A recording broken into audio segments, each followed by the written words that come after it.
जय श्री हरि। भक्तों, क्या आप ऐसी शक्ति चाहते हैं जो हर बाधा को पल भर में खत्म कर दे और जिसे कोई हरा न सके? तो सुनिए भगवान विष्णु के अपराजिता मंत्र का चमत्कार जो आपके जीवन को बदल सकता है। जी हां भक्तों, भगवान विष्णु, जिन्हें नारायण और हरि के नाम से जाना जाता है, सृष्टि के पालनकर्ता और त्रिकाल के स्वामी हैं। उनकी अर्धांगिनी देवी लक्ष्मी सुख शांति और समृद्धि की देवी हैं। लेकिन भक्तों, उनकी एक और शक्ति है अपराजिता, जो अजेय और अमर है। इसे माता दुर्गा का स्वरूप भी माना गया है।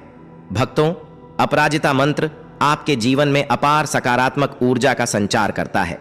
यह शत्रुओं को परास्त करता है, जीवन से नकारात्मकता को दूर भगाता है और आत्मविश्वास को नई ऊंचाई पर ले जाता है। भक्तों, अगर आप भी चाहते हैं जीवन में हर मुश्किल आपके सामने घुटने टेक दे, तो इस मंत्र का नित्य 108 बार जाप अवश्य करें।